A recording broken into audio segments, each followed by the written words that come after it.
ব্রাহ্মণবাড়িয়ার সরাইল ব্যাটালিয়নের একটি বিশেষ চোরাচালান বিরোধী অভিযানে বিজয়নগর উপজেলার ইসলামপুর নামক এলাকায় বিপুল পরিমাণ উন্নত মানের পলিপ্রপিলিন জব্দ করা হয়েছে। জব্দকৃত মালামালের আনুমানিক বাজার মূল্য প্রায় 2,20,00,000 টাকা। 10 সেপ্টেম্বর বুধবার ভোর 4:10 সরাইল ব্যাটালিয়নের 25 বিজিবির একটি বিশেষ টহল দল ইসলামপুর এলাকায় অভিযান চালিয়ে একটি সন্দেহভাজন পিকআপ তল্লাশি করেন। এ সময় পিকআপটি থেকে 2,750 কেজি উন্নত মানের পলিপ্রপিলিন জব্দ করা হয়।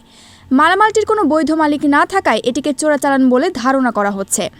জব্দকৃত পণ্য আখাউড়া কাস্টমস অফিসে হস্তান্তরের প্রক্রিয়া বর্তমানে চলমান রয়েছে।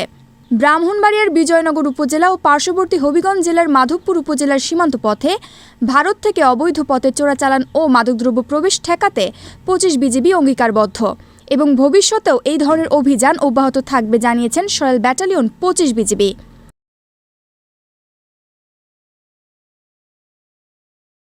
মোহাম্মদ শামীম মিয়ার তথ্যচিত্রে ঐশী মণ্ডল, চ্যানেল 21, ব্রাহ্মণবাড়িয়া।